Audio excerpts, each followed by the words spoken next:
"One moonlit night," said the man, "I was sitting here, and I heard a voice cry, 'Hello, below there!' I started up and looked at the door. I saw this someone else standing by the red light near the tunnel, waving as I just showed you now. The voice seemed hoarse with shouting. It cried, 'Look out! Look out!' and then attained, 'Hello, below there! Look out!' I caught up my lamp and turned it on red and ran towards the figure, calling, 'What's wrong? What has happened? Where?' I stood just outside the blackness of the tunnel, and I advanced so close upon it that I wondered at its keeping its sleeve across its eyes. I ran right up at it and had my hand outstretched to pull the sleeve away when it was gone. 'Into the tunnel?' said I. 'No, I ran into the tunnel 500 yards. I stopped and held my lamp above my head and saw the figures of the measured distance, and saw the wet stains stealing down the walls and the trickling through the arc. I ran out again faster than I'd run in, for I had a mortal abhorrence of the place upon me. And I looked all around the red light with my own red light, and I went up to the iron ladder to the gallery atop it. And I came down again and ran back here. I telegraphed both ways. An alarm's been given. Is anything wrong? The answer came back both ways. All well.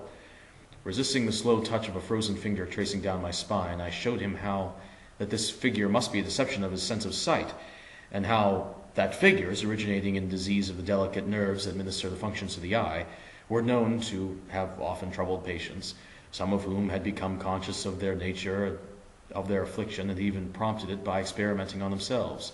As to the imaginary cry, said I, do but listen for a moment to the wind in its unnatural valley, and while we speak so low, and the wild harp it makes through the telegraph wires. That was very well, he returned, after we had sat listening for a while, and he ought to know something about the wind and the wires, he who so often passed long winter nights here, alone and watching. But he would beg to remark that he was not finished. I asked his pardon, and he slowly added these words, touching my arm. Within 6 hours after the appearance, the memorable incident on this line happened, and within 10 hours the dead and wounded were brought along the tunnel over the spot where the figure had stood. A disagreeable shudder crept over me, but I did my best against it. It was not to be denied, I rejoined, that this was a remarkable coincidence, calculated deeply to impress his mind, but I was unquestionable that the remarkable coincidences did continually occur, and they must be taken into account in dealing with such a subject.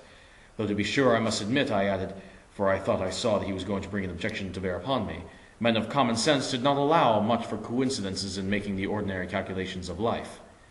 He again begged to remark that he had not finished. I again begged his pardon for being betrayed into interruptions. This, he said, again laying his hand upon my arm and glancing over his shoulder with hollow eyes, was just a year ago.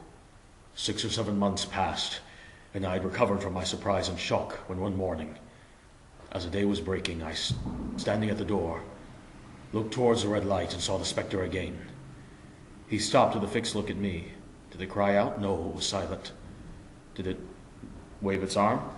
No, it leaned against the shaft of light, with both hands before its face, like this. Once more I followed his action with his eyes. It was the action of mourning, as I have seen an attitude in stone figures at tombs. Did you go up to it?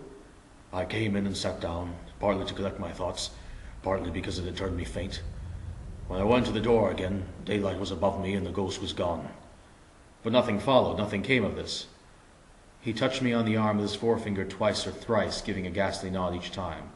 That very day, as a train came out of the tunnel, I noticed at a carriage window on my side what looked like a confusion of hands and heads, and something waved, and I saw it just in time to signal the driver, "Stop!" He shut off and put his brakes on. The train drifted past here 150 yards or more. I ran after it, and as I went along, heard terrible screams and cries. A beautiful young lady had died instantaneously in one of the compartments, and it was brought in here and laid down on this floor between us. Involuntarily, I pushed my chair back as I looked from the boards at which he pointed to himself. Truly, sir. True, precisely as it happened, so I tell it to you. I could think of nothing to say to any purpose, and my mouth was very dry. The wind and the wires took up the story with a long, lamenting wail. He resumed, Now, sir, mark this, and judge how my mind is troubled. The spectre came back a week ago. Ever since it has been here, now and again, by fits and starts. At the light? At the danger light. What does it seem to do? He repeated, if possible, with increasing passion and vehemence, that former gesticulation of, "For God's sake, clear the way!" He went on, "I have no peace or rest from it. It calls to me for many minutes together in an agonizing manner. 'Below there! Look out! Look out!' It stands waving at me. It rings my little bell." I caught at that. "Did it ring your bell yesterday evening when I was here and you went to the door?" "Twice." "Why, see," said I, "how your imagination misleads you. My eyes were on the bell and my ears were open to the bell, and if I am a living man, I did not ring those 2 times, nor any other time except when it rung in the natural course of the physical things by the station communicating with you." He shook his head. "I have never made a mistake as to that yet, sir. I have never confused the spectre's ring with a man's. The ghost rings a strange vibration in the bell that it derives from nothing else. And I have not asserted that the bell stirs to the eye. I don't wonder that you failed to hear it, but I heard it." "And did the spectre seem to be there when you looked out?" "It was there," he repeated firmly. "Both times." "Will you come to the door with me now and look for it?" He bit his under lip as though he was somewhat unwilling, but arose and opened the door and stood on the step. There was the danger light. There was the dismal mouth of the tunnel. There were the high, wet stone walls of the cutting. There were the stars above them. "Do you see it?" I asked, taking particular note of his face.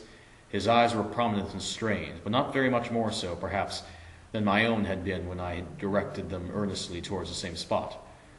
"No," he answered, "it is not there." "Agreed," said I. We went in again, shut the door, and resumed our seats.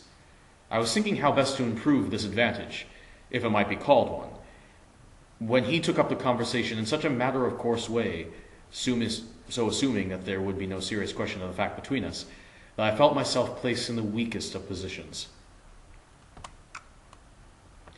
"By this time you will fully understand, sir," he said. "What troubles me so dreadfully is a question. What does the spectre mean?" I was not sure, I told him, if I did fully understand. "What is it warning against?" he said, ruminating, with his eyes on fire, and only by times turning them on me. "What is the danger? Where is the danger? Is the danger overhanging somewhere on the line? Some dreadful calamity will happen. It is not to be doubted this 3rd time, after what has gone before. But surely this is a cruel haunting of me. What can I do?"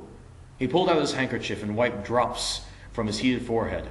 "If I telegraph danger on either side of me, or on both, I can give no reason for it," he went on, wiping the palms of his hands. "I should get it in trouble and do no good. They would think I was mad. This is the way it would work. Message, danger, take care. Answer, what danger, where? Message, I don't know, but for God's sake, take care.